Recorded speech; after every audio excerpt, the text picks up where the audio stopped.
Hoover house from its good side. Little grassy, beautiful, pleasant grassy area here. Little gum tree. There's the head shaft, what do they call it, main head frame. And we come around here to where it's the open cut hole of this Gwalia mine, still being operated on. Still see, where is it? There it is. Trucks going up and down.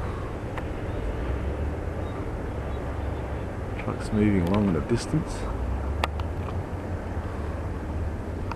That's a long way away.